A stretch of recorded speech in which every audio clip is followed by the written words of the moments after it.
Hello guys, welcome back to the next part of our video, chapter second, acid bases and salts।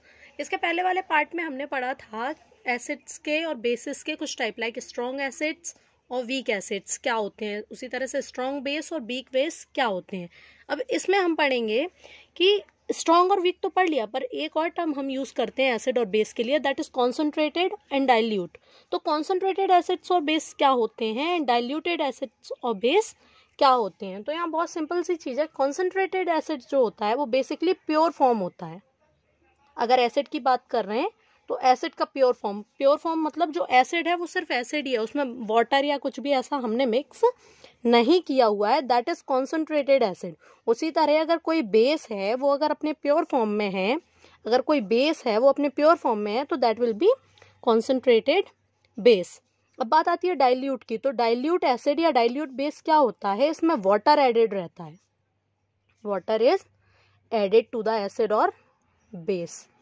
तो अगर acid में water mix है तो it will be diluted acid, और base में अगर water की क्वांटिटी है ज़्यादा तो वो डाइल्यूट बेस हो जाएगा।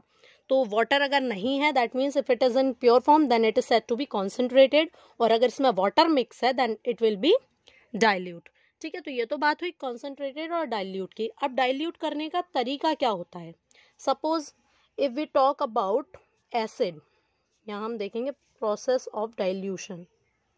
ओके, प्रोसेस ऑफ डाइल्यूशन हम देख रहे हैं। अब सपोज ये एक कोई भी एसिड है, मैंने इसमें एसिड ले लिया, ऑब्वियसली फ्यूम्स निकल रहे होंगे अगर ये एसिड है तो set HCl।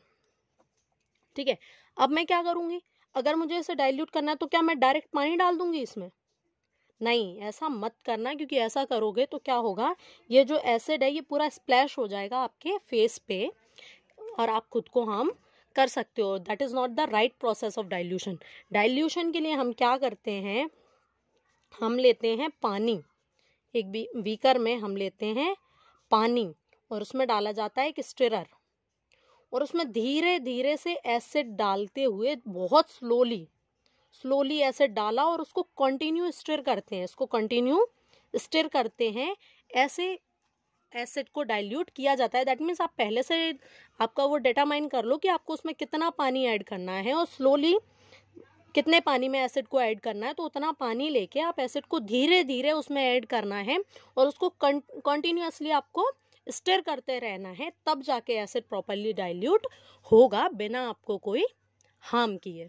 Okay, now the next topic is indicators. अब इंडिकेटर्स क्या होते हैं, तो the substances which help to detect the nature of the substances, मतलब ऐसे सब्सटेंसेज जो किसी भी सब्सटेंस के बारे में हमें ये बताएं कि वो पर्टिकुलर सब्सटेंस एसिड है या बेस है, ऐसे सब्सटेंस को हम बोलते हैं इंडिकेटर्स। अब ये जो इंडिकेटर्स हैं ये 3 तरह के होते हैं। पहला तो वही नेचुरल हो सकते हैं या फिर सिंथेटिक हो सकते हैं, सिंथेटिक यानी कि मैन मेड, जो हमारे द्वारा बनाए हुए हो सकते हैं। ओके, तो पहला क्या हो सकता है, नेचुरल हो सकते हैं, और दूसरे सिंथेटिक हो सकते हैं, मतलब जिन्हें हमने बनाया हो, नेचुरली एग्जिस्ट नहीं करते हैं। और एक और तीसरा टाइप हम पढ़ेंगे ऑल फैक्ट्री इंडिकेटर्स। अब नेचुरल और सिंथेटिक तो पढ़ा है, अब ये ऑल फैक्ट्री इंडिकेटर्स क्या होते हैं इसके बारे में भी हम देखेंगे, अभी देखते हैं। तो फर्स्ट हम देखते हैं नेचुरल इंडिकेटर। नेचुरल इंडिकेटर क्या होते हैं, ऐसे नेचुरल सब्सटेंसेस जो सब्सटेंसेस का नेचर फाइंड करने में हेल्प करते हैं, बट वो सब्सटेंस नेचुरल होने चाहिए। अब नेचुरल में क्या क्या ले सकते हैं हम, सपोज टर्मरिक हुई। ओके, तो टर्मरिक एक नेचुरल इंडिकेटर है। उसके अलावा लिटमस नेचुरल इंडिकेटर है। उसके अलावा आप चाइना रोज ले सकते हो, चाइना रोज भी जो है वो एक तरीके का इंडिकेटर है।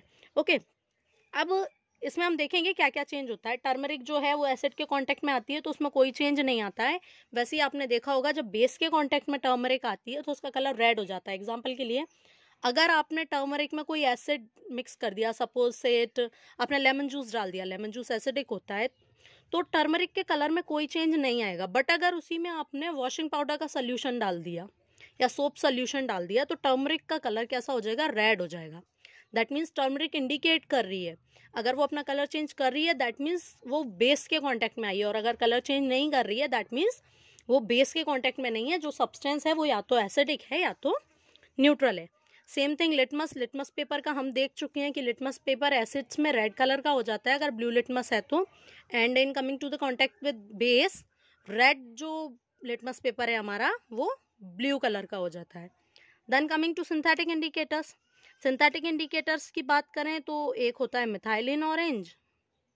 ओके, ये एक तरीके का केमिकल है जो अपना कलर चेंज करता है, एसिड में अलग कलर शो करता है और बेस में अलग कलर शो करता है। और नेक्स्ट है फिनोलेप्थिलीन जो होता है हमारा, वो भी एक इंडिकेटर है। ओके, फिर अब बात आती है ऑल्फैक्टरी इंडिकेटर्स क्या होते हैं। तो ऑल्फैक्टरी नाम से समझ में आ रहा है, ऑल्फैक्टरी टर्म जो है वो स्मेल के लिए यूज किया जाता है, रिलेटेड टू नोज। साइंस में ऑल्फैक्टरी टर्म हमेशा स्मेल या नोज से रिलेटेड होता है। तो ऑल्फैक्टरी इंडिकेटर्स ऐसे इंडिकेटर्स होंगे जिनकी स्मेल चेंज होती है in coming to the contact with acids और बेसिस, ये अपनी स्मेल चेंज कर लेते हैं। For example we can take clove oil, vanilla essence और सेट अनियन। ओके, ये कुछ ऑल्फैक्टरी इंडिकेटर्स हैं जो अपनी स्मेल चेंज कर लेते हैं in coming to the contact with a particular acid और बेस। अब देख लेते हैं कि क्या चेंज आता है। जैसे कि मैं यहाँ एक टेबल बना देती हूँ, ये हुए इंडिकेटर्स, एसिड में क्या चेंज शो करेगा और बेस में क्या। ठीक है, तो पहला अगर हम बात करें लिटमस की, तो लिटमस पेपर का आपने देखा है कि एसिड में आने पे वो रेड कलर का हो जाता है। अगर रेड लिटमस है तो रेड ही रहेगा, और अगर ब्लू लिटमस है वो एसिड के कांटेक्ट में आएगा तो it will B red. Okay, उसी तरह लिटमस पेपर अगर ब्लू है तो वो ब्लू ही रहेगा, बट अगर रेड लिटमस पेपर बेस के कांटेक्ट में आएगा तो वो कैसे कलर का हो जाएगा, ब्लू कलर का। सेकेंड, टर्मरिक लिया हमने, टर्मरिक जब एसिड के कांटेक्ट में आता है तो उसमें कोई चेंज नहीं आता है, नो चेंज। ठीक है, जबकि वो बेस के कांटेक्ट में जब आता है तो वो अपना कलर रेड कर देता है। आप करके देख सकते हो घर पे, टर्मरिक में लेमन जूस डाल के देखना, कोई चेंज नहीं होगा। और लेमन जूस की जगह अगर आप उसमें बेकिंग सोडा या वॉशिंग पाउडर का सोल्यूशन डाल दोगे या सोप सोल्यूशन डाल दोगे, क्योंकि ये सारी चीज़ें बेस होती हैं, तो उसका कलर जो है वो रेड हो जाएगा। Now the next is methylene orange. Methylene orange जो होता है वो ऑब्वियसली ऑरेंज कलर का होता है। जब वो एसिड के कांटेक्ट में आएगा, जब एसिड के कांटेक्ट में मिथाइलिन ऑरेंज आता है तो ये रेड कलर का हो जाता है, जबकि जब बेस के कांटेक्ट में मिथाइलिन ऑरेंज आता है तो ये येलो कलर का हो जाता है, कंप्लीटली अलग कलर शो करता है। तो हम समझ सकते हैं कि वो पर्टिकुलर चीज़ जो है वो एसिड है या बेस है। Next is phenolphthalein. ये बेसिकली जो होता है ये कलरलेस होता है, और जब एसिड के कांटेक्ट में ये आता है तो ये कोई भी चेंज शो नहीं करता, मतलब ये कलरलेस था और कलरलेस ही रहेगा। बट जब ये बेस के कांटेक्ट में आता है तो इसका कलर पिंक हो जाता है। जब ये बेस के कांटेक्ट में आता है तो इसका कलर पिंक हो जाता है। अब अगर ऑल्फैक्टरी इंडिकेटर्स की मैं बात करूं तो क्लोव ऑयल या वनीला एसेंस की मैं बात करूं तो एसिड में आने पे, मैं एक किसी का ले रही हूँ एग्जाम्पल, आप समझ जाना बाकी का। जैसे क्लोव ऑयल की ही अगर बात करें तो एसिड अगर इसमें आप डालोगे तो इसका जो स्मेल है वो इंक्रीज हो जाएगा, इसकी स्मेल बहुत ज़ोर से आएगी। वहीं अगर बेस में क्लोव ऑयल आपने डाल दिया तो उसकी जो स्मेल है वो डिक्रीज हो जाएगी, उसकी जो स्मेल है वो डिक्रीज हो जाएगी। और सेम चीज़ होती है वनीला एसेंस के साथ। वनीला एसेंस जब आप एसिड में डालोगे, वनीला एसेंस को अगर आप एसिड में डालोगे तो उसकी स्मेल जो है वो इंक्रीज हो जाएगी। बट वहीं अगर वनीला एसेंस को आप बेस में डालोगे तो आपको कोई भी स्मेल नहीं आएगी। तो ये क्लोव ऑयल हुआ, वनीला एसेंस हुआ, अनियन हुआ, इनकी स्मेल में चेंज आता है, इसलिए इनको हम क्या बोलते हैं, ऑल्फैक्टरी इंडिकेटर्स। ओके, ये तो हुई टाइप्स ऑफ इंडिकेटर्स की बारी। अब नेक्स्ट टॉपिक है यूनिवर्सल इंडिकेटर्स। अब यूनिवर्सल इंडिकेटर्स क्या होते हैं? तो यूनिवर्सल इंडिकेटर्स वो इंडिकेटर्स होते हैं जो ये तो बताते हैं कि सब्सटेंस एसिडिक और बेसिक है कि नहीं है, या एसिडिक है या बेसिक है, बट साथ में ये भी बताते हैं कि वो कितना एसिडिक है या फिर कितना ज़्यादा बेसिक है, या कितना कम एसिडिक या कितना कम बेसिक है। मतलब वो उसकी एसिडिक और बेसिक स्ट्रेंथ भी बताते हैं कि वो जो पर्टिकुलर चीज़ है वो स्ट्रॉन्ग बेस है या स्ट्रॉन्ग एसिड है या वीक एसिड है या वीक बेस है।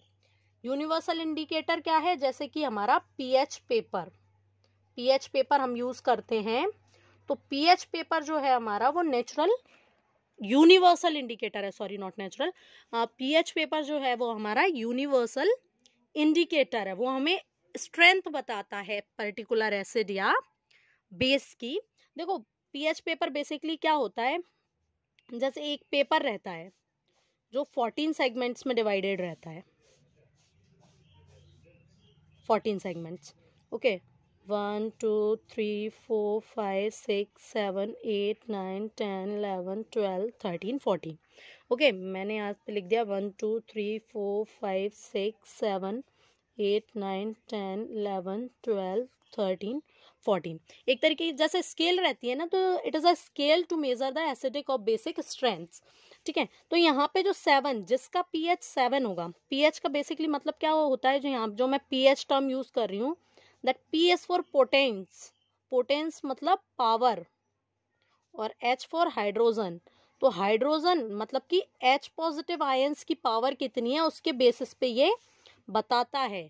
किसी भी चीज में, किसी भी सब्सटेंस में एच पॉजिटिव आयन जितना ज्यादा होंगे, वो पीएच पेपर पे उसकी स्ट्रेंथ उतनी, मतलब कि 7 से नीचे अगर किसी की स्ट्रेंथ आ रही है, दैट मीन्स वो एसिडिक है। 7 के साइड वाले क्या होंगे, एसिड्स होंगे, और 7 के बाद वाले क्या होंगे, बेसिक होंगे, और 7 इज न्यूट्रल।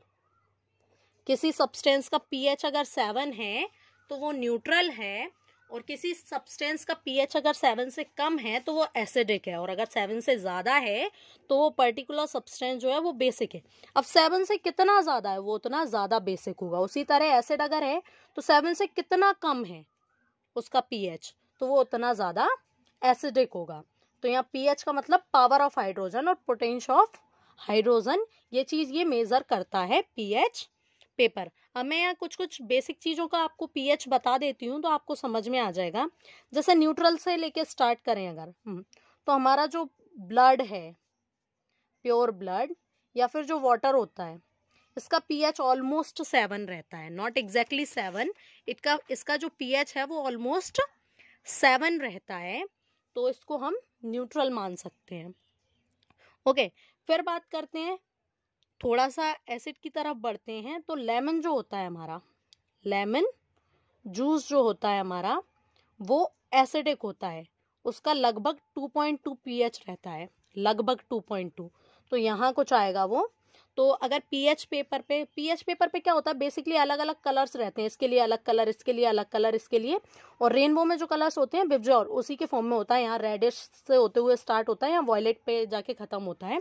तो ऐसा कुछ पीएच स्केल होती है, आपकी बुक में भी दी गई है, आप देख सकते हो। तो लेमन जूस, तो उसके अकॉर्डिंग जब उस पर हम उस पर्टिकुलर सब्सटेंस को डालेंगे तो वो पेपर क्या कलर शो करता है उसके हिसाब से हम उसको देख लेते हैं कि उसका पीएच लगभग कितना है।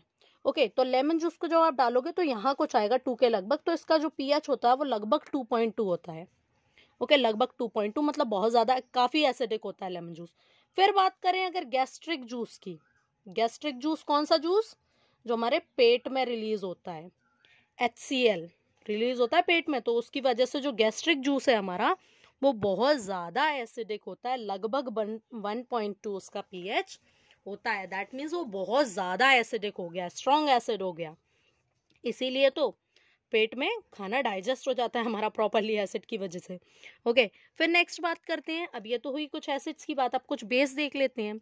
तो मिल्क ऑफ मैग्नीशिया जो हमें एसिडिटी होने पे हम लेते हैं, एंटासिड है एक, मैंने आपको बताया था मिल्क ऑफ मैग्नीशिया, उसका पीएच लगभग 10 होता है, लगभग 10 मतलब स्लाइटली बेसिक है, वो बेसिक है, बहुत ज्यादा नहीं, एकदम वीक भी नहीं बोल सकते, बट एकदम स्ट्रॉन्ग बेस भी नहीं है। यहाँ पे आएगा हमारा milk of magnesia, milk of magnesia. फिर नेक्स्ट एक और बात करते हैं जो बार बार हमने इस चैप्टर में लिया है बेस का example, sodium hydroxide, that means NaOH, उसका पीएच होता है 14, मतलब हाईली बेसिक, ये तो हाईली बेसिक हो गया, इसीलिए NaOH हाईली बेसिक है, क्योंकि इसका पीएच बहुत ज़्यादा कम है, और ये कम नहीं, सॉरी बहुत ज़्यादा है, और ये हो गया हाईली एसिडिक, क्योंकि इसका pH 7 से बहुत ज़्यादा कम है, तो ये जो गैस्ट्रिक जूस है वो हमारा हाईली एसिडिक होगा। ओके, आई थिंक इतना आप लोग को समझ में आ गया है। अब इम्पोर्टेंस देख लेते हैं पीएच का। हमारी डे टू डे लाइफ जो होती है, हमारी एवरीडे लाइफ जो है, उसमें पीएच का क्या इम्पोर्टेंस है। तो फर्स्ट थिंग इज दैट कि हमारी जो बॉडी है यानी कि ह्यूमन बॉडी है, वर्क्स विद इन, वो एक पर्टिकुलर पीएच में वर्क करती है। पीएच रेंज ऑफ 7 to 7.8, इतने पीएच में हमारी बॉडी वर्क करती है। इससे ज़्यादा या इससे कम पीएच हो जाएगा तो बॉडी प्रॉपरली फंक्शन नहीं करती है। और इसका रीज़न एक ये है, आपकी बुक में दी हुई है, एज इट इज़ एक लाइन दी हुई है, वो मैं बोलती हूँ कि लिविंग ऑर्गेनिजम्स जो हैं वो can survive with in a narrow range of pH. PH में बहुत ज़्यादा अगर अल्ट्रेशन हो गया, बहुत ज़्यादा अगर पीएच में चेंज हो गया, तो हमारी बॉडी उस चीज़ को सर्वाइव नहीं कर पाएगी, क्योंकि लिविंग ऑर्गेनिजम्स की एक लिमिट होती है पीएच की, तो विद इन दैट लिमिट वो वर्क करते हैं। दूसरी चीज़, अगर रेन वाटर का पीएच जो है वो कम हो जाता है, if the pH of rain water, अगर रेन वाटर का पीएच इज बिलो 5.6, तो उसको हम बोलते हैं एसिड रेन।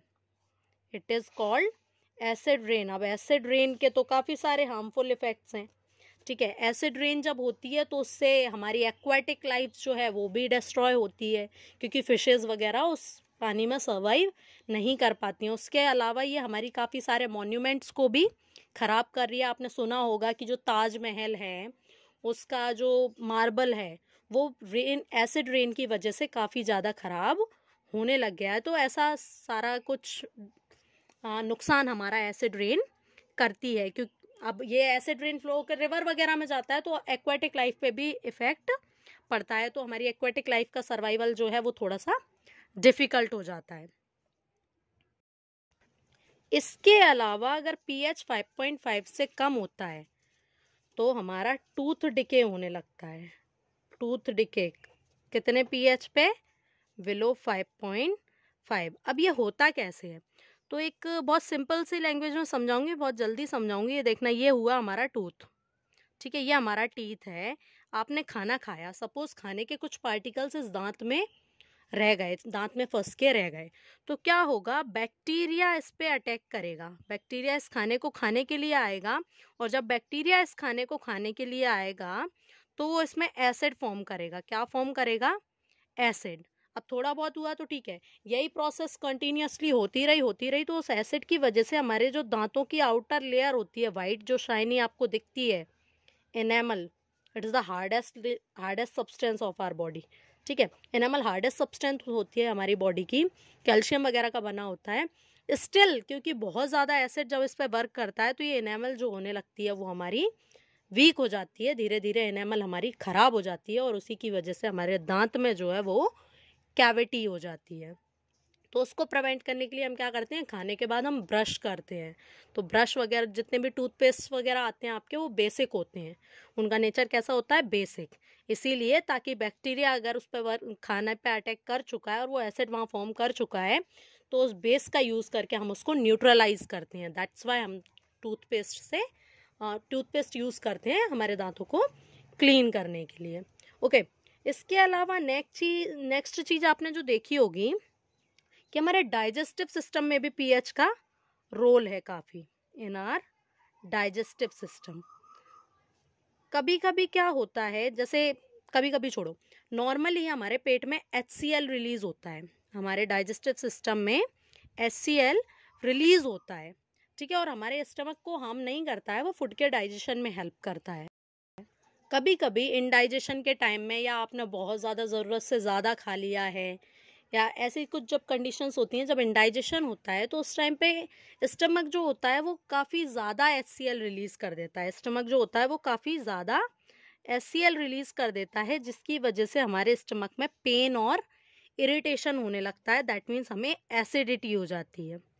तो उसको सही करने के लिए हम लेते हैं मिल्क ऑफ मैग्नीशिया जैसे कोई एंटासिड का यूज़ हम करते हैं। तो उससे क्या होता है, क्योंकि मिल्क ऑफ मैग्नीशिया क्या होता है, बेस होता है, तो वो बेस जो है वो हमारे HCl से रिएक्ट करता है, मतलब एसिड से रिएक्ट करता है, और न्यूट्रलाइजेशन रिएक्शन टेक प्लेस होती है और वो एसिडिटी हमारी ख़त्म कर देता है। ये रोल था बेस का और एसिड का हमारे डाइजेस्टिव सिस्टम में। तो दैट मीन्स ये पीएच जानना हमारी एवरीडे लाइफ के लिए भी बहुत ज़्यादा ज़रूरी है। नहीं तो सोचो हमें पता ही नहीं होता कि पेट में जो हो रही है पेन और इरिटेशन वो एसिड की वजह से हो रही है, और हमें बेस पता ही नहीं होता बेस क्या होता है, तो हम बेस का कैसे यूज़ करते हैं उस एसिडिटी को ख़त्म करने के लिए। तो ऐसे काफ़ी सारे यूजेस हैं जो एसिड और बेस के, दैट मीन्स पीएच का इंपॉर्टेंस हमारी लाइफ में हमें बताते हैं। उसके अलावा एक नॉर्मल सी चीज़ ये है कि हमारी जो प्लांट्स हैं उनको भी एक अप्रोप्रिएट पीएच चाहिए होता है ग्रो होने के लिए। वो पीएच अगर सॉइल का ऊपर नीचे हो जाता है तो प्लांट्स भी प्रॉपरली ग्रो